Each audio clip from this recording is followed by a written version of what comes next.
I have the distinct pleasure of introducing Professor Prof Di Rocco. He's, I think I will not be wrong in saying, one of the fathers of the modern pediatric neurosurgery.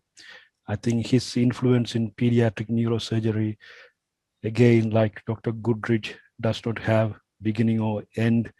I think there's very few neurosurgeons, pediatric neurosurgeons in the world who has not benefited from Professor Di Rocco's generosity. I had visited him in Gamelli in Rome, and I have to say, within 2 hours, I felt I was actually, I never realized, I forgot that I actually was a visitor. I thought I was actually working in Italy. And once again, then I visited Professor Di Rocco for his course in Hanover, and he dropped me at the train station. On my way on the train, I decided I will start the INRC. So I owe a lot to him. But so Professor Di Rocco, may I please invite you to give us this very important lecture on CSF pathways. If you could please unmute your microphone, please. Thanks. Okay. Thank you, Naren. My best regards to Michael Ress, that I enjoy very much. And I selected this topic, the discussion of the new concepts on cerebrospinal fluid dynamics, because my first contact with Jim Goodrich was in Assisi at the occasion of a meeting on hydrocephalus. And also it was the first contact of Jim with pediatric neurosurgery. After this, he became a usual attending of our course and devoted himself to pediatric neurosurgery. So he has some symbolic meaning. So why we have to change our idea on cerebrospinal fluid dynamics? Because I think that what we still learn from our books is this kind of a schema. Cerebrospinal fluid produced inside the ventricle, the lateral ventricle mainly, then circulating to the third ventricle, the fourth ventricle going out to reach the spinal subarachnoid space, and the final end at the level of the superior sagittal sinus for its final reabsorption.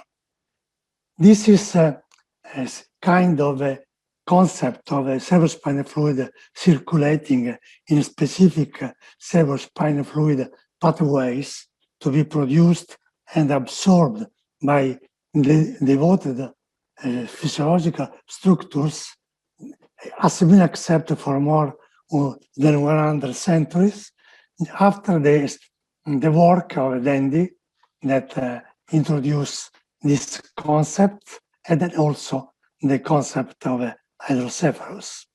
And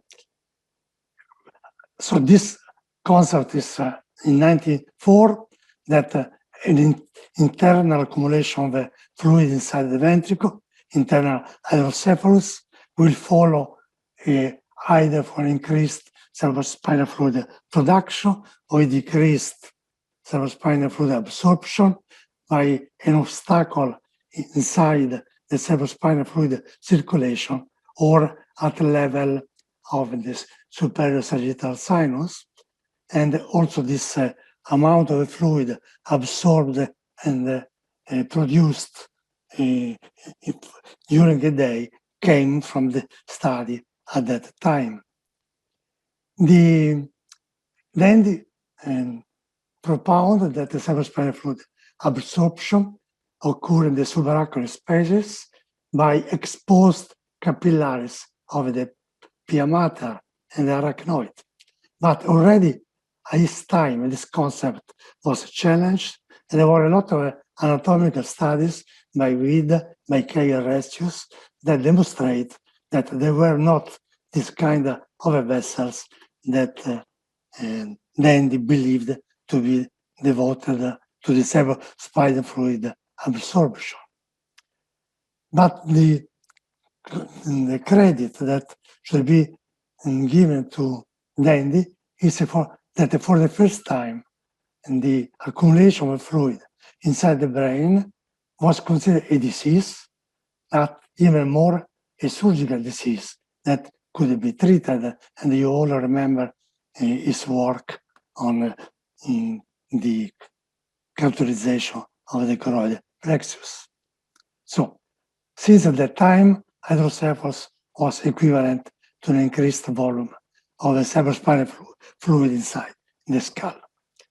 And they, together with Blackfan, was convinced about this on the grounds of two experiments that he did on dogs, and in which he ligated the aqueducts and the right sinus or the greater vein of the Galen, so to stop the circulation at this level. And these experiments nowadays will never be accepted for publication. If you can see in the first series, and he had some animals, he reported only one dog. He did not report on the results he obtained in the other dogs. The cotton that he introduced in the aqueduct to block circulation was very, very large, such to compress the brainstem and the venous circulations. The skull of this animal was not found enlarged at the time of their sacrifice. They said because the suture were closed, but it did not explain how this animal could survive with the increase of the fluid and with suture that were closed. And when he said that he reported only one case because all the others were the same, and at the time he concluded about the internal hydrocephalus. He did not take into account the effect of this big volume introduced in the aqueduct at the level of the venous circulation. Actually, he did not speak about the vein, he did not mention, he did not speak about other structures like the lymphatics that at this time were already very well studied. I could explain why his animal did not die as they should have done if the circulation was blocked according to his concept of cerebrospinal fluid circulation. He did not even explain how the skull did not enlarge and the animals could survive. And you can see here that already there were a lot of publications time showing that injection of the particles in the cerebrospinal fluid were followed by the movement of this was ink particles inside the fat around the orbit and along the lymphatic of the neck and the nerves, but he did not consider. And he did not consider even the pressure in evaluation of the intracranial pressure. The experiments of Dandy on the occlusion of the aqueducts were repeated in the 70s by Millerat, that occluded the aqueduct with a balloon. And what he had some animals that died, but other had a very large dilation immediate in a few hours after the occlusion of the aqueduct, and then a slowing down of the increase of the dilation of the ventricle to reach a second phase of a chronic hydrocephalus in which the ventricle stopped to dilate. And then there was following studies by Sato that demonstrated that the pressure was low in this animal and the dilation maintained as an effect of the intraventricular pulses. And then we can discuss, if you want, on this point. So At that time, or even now, we have this concept that the spinal fluid circulate inside the brain, but nowadays we should not think about the circulation around specific channels, but we have to take into account that this circulation can go in various directions, and the cerebrospinal fluid absorbed and produced in different sites, according also to the age of the patients in our case, or the species of the animals. So things are more complex. And we have this evidence under our eyes when we have a tumor in the posterior fossa. You can see that it's not true that the parenchyma cannot be crossed by water, like Dandy and for many years all people believed. Think to the water inside the ventricular system. Actually, when there is a block, the fluid can go out, cross the parenchyma, and reach the interstitial space. And this explains why you can have, like in these two tumors, a block of the aqueduct, a complete block by a tumor, and without hydrocephalus. And we have this kind of experience every day. Here you have a big tumor blocking the aqueduct without hydrocephalus, and the similar tumors with a very huge dilation of the ventricles. Again, several times you have bigger tumors without a corresponding dilation. And we know that if the increased volume is chronic, maybe you can avoid to have hydrocephalus. So the cerebrospinal fluid circulation concepts is a fake conceptions that has accompanied us for 1 century, but it's a good fake news because we have operated our patients and still we operate on the grounds of this wrong concept. But it's interesting as to see this history, and you can see that at the time of Dandy, a lot of people tried to reproduce his experiments and did not succeed. For example, Goodrich repeated successfully the obstruction of the aqueduct in 38 animals, and only 10 developed an hydrocephalus. Others said that, like in Italy, Chiaserini said that it was impossible to do the same technique that Dandy had described. And also discuss about the role of the excision of the choroidal plexus.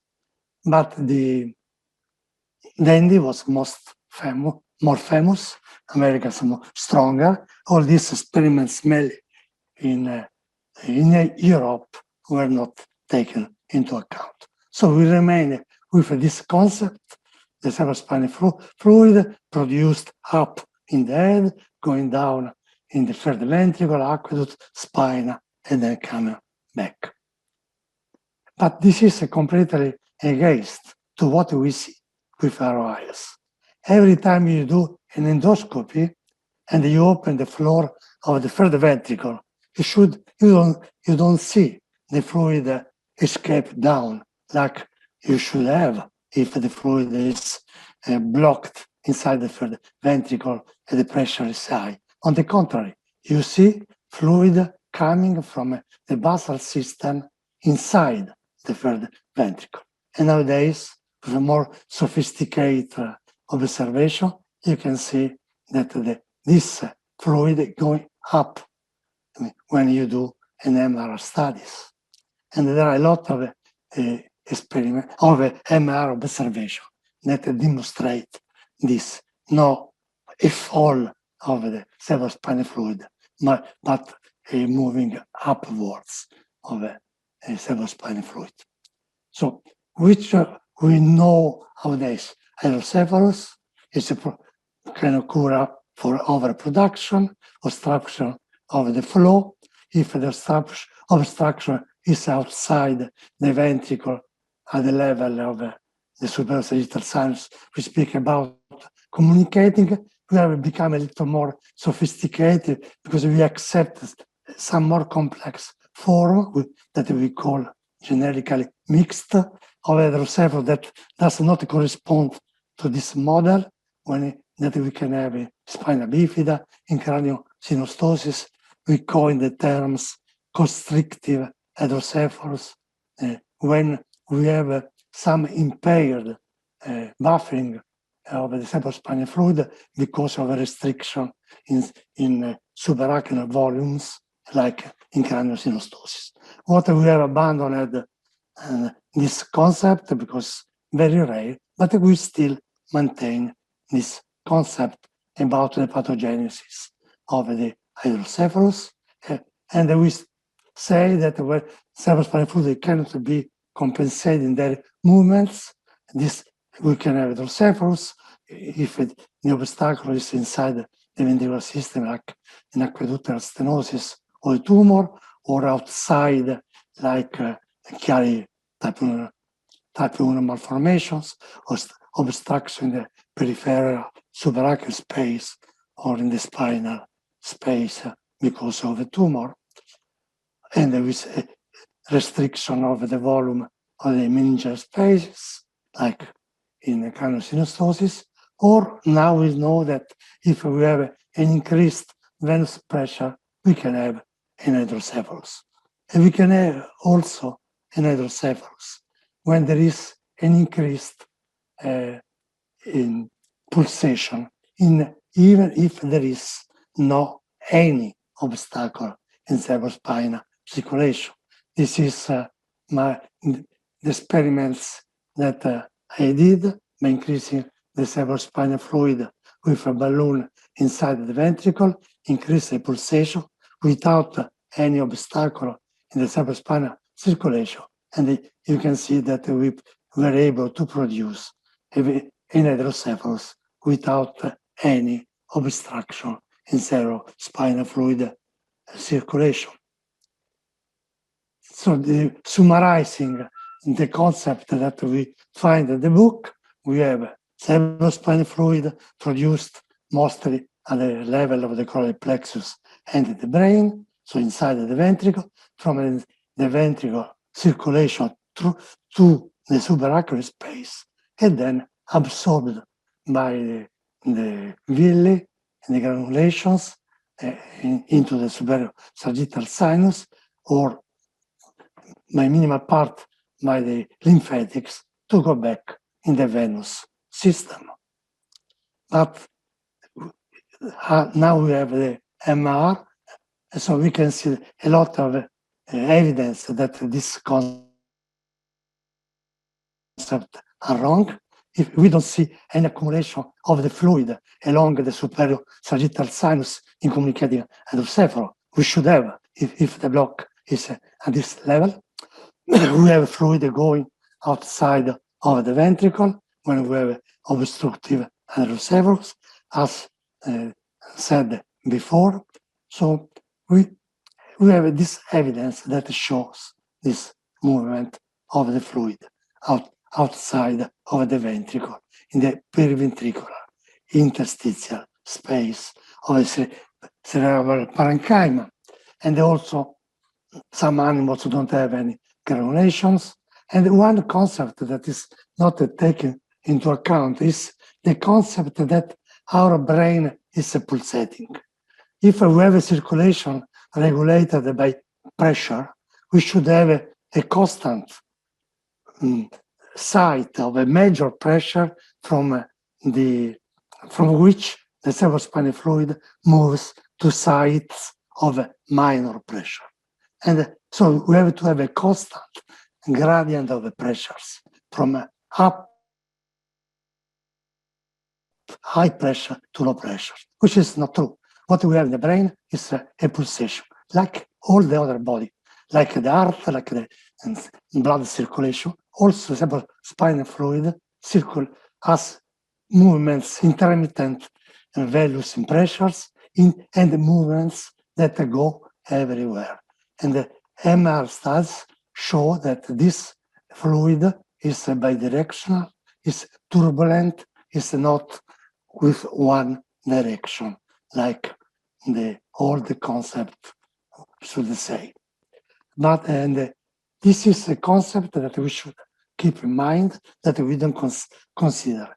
We don't have a static model like Dandy has described, but we have an organ that works in a pulsatile model. So this explains why the cerebrospinal fluid is not unidirectional, but is a kind of from, to, and fro movements. And also we have now a lot of studies that have shown this kind of oscillating movements in the ventricle and in the subarachnoid space. Every day we have publication in this direction, and we have evidence that the fluid is secreted in all the brains and absorbed by the blood vessels every day. And also this concept is important, that the interstitial fluid of the brain is just equal to the cerebrospinal fluid inside the ventricles. So this concept of separate compartments is not more acceptable.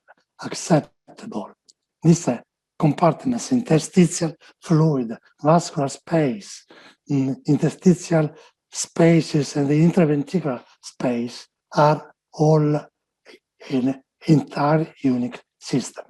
The most important experiments that still has not received so much emphasis is the one by these people that they put the cannula inside the aqueduct in the cars. They blocked completely the circulation, so-called, from the ventricle through the aqueduct, kept the cannula for one night, 2 days, and did not collect any fluid inside the collector inside. So there is no circulation at all from the ventricle through the aqueduct at this external. So the circulation does not exist.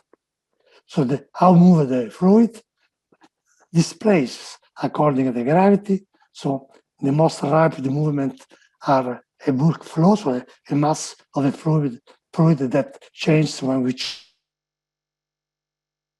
change position of the body. When we stand, we go down, but then continues by diffusion, forming osmotic mechanisms that are necessary to diffuse particles inside the ventricle, inside the interstitial space, and by oscillating movements from and to, that is also mixing fluid.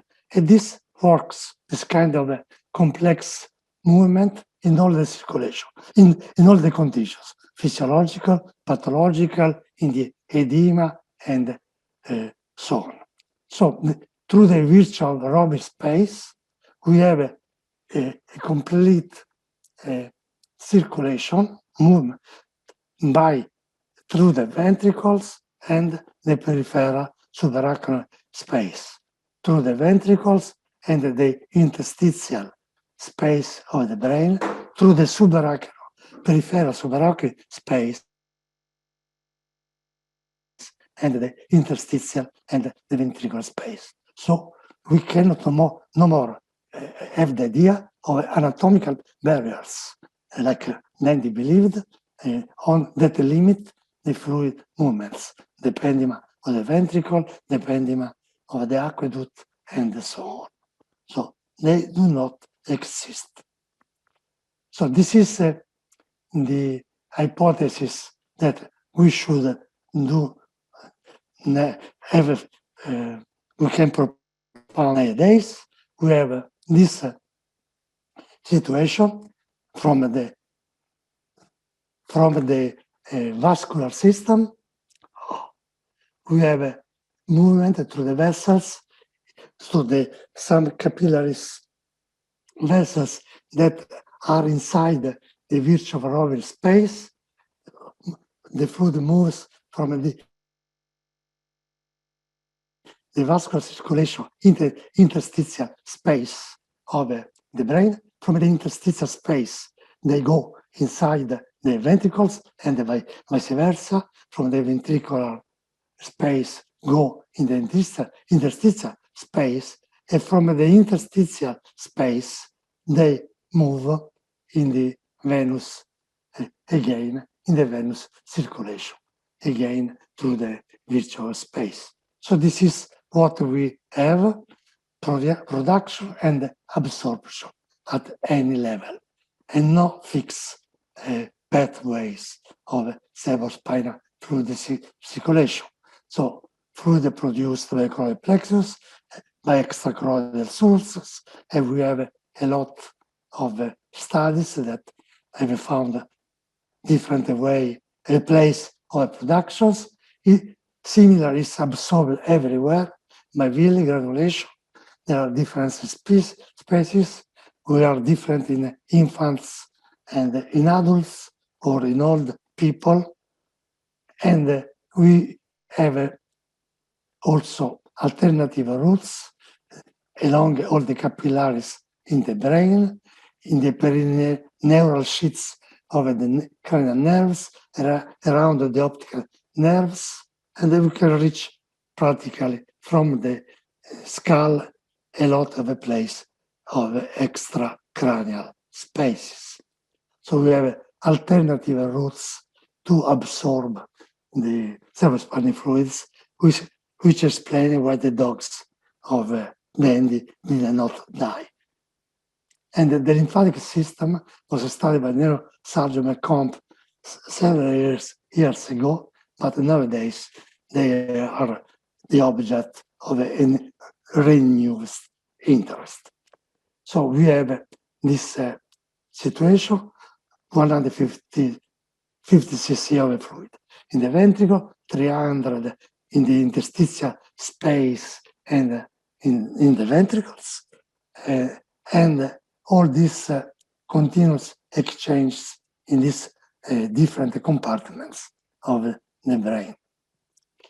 Which explain the movements are this kind of water transporters that have been recently identified. They are very rich around in the paraventricular tissues and in the astrocytic and fit that lining the ventricular system, the aqueduct, and then around the cranial nerves too. And they have a specific roles in exchange of the fluid from the ventricle to the vascular space. Nowadays, we have identified 5 types of aquaporins, and the most important is this aquaporin P4, which is probably in men the most important to transport water inside the brain, inside the interstitial space, and around the what we can say lymphatic channels, that is these vessels, special vessels that are in the virtual ovary space that Raibo has very well identified. So this is are perforating vessels containing perforating spaces that can reach every part of the brain, and they act like lymphatic vessels of the brain. And today we speak about glial lymphatic circulation, which you can find in this kind of a schema. You can see that is similar to what we said before. From the vessels, fluid going in the perivascular space, from the perivascular space in the interstitial space of the brain and the ventricle in both directions, and to go back again in the vascular circulation. So to conclude, choroid plexus is not the only structures that produce fluid. So I don't agree on the role of a choroidal plexectomy that is so fashionable today. The villi arachnoid are not a space for absorption. The so-called further circulation of the Cushing does not exist. And then we have all these multiple sites for productions and absorption of the cerebrospinal fluid. Water and other substances move freely.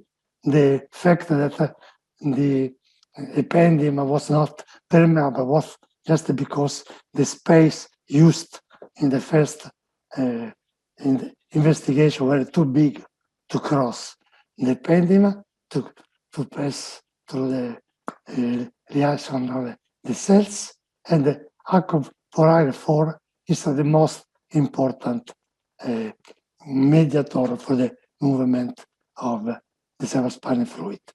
These structures are very important, the visual of space that cross all the brain for this exchange of the fluid, and this functional pattern can change in the age or in pathological conditions.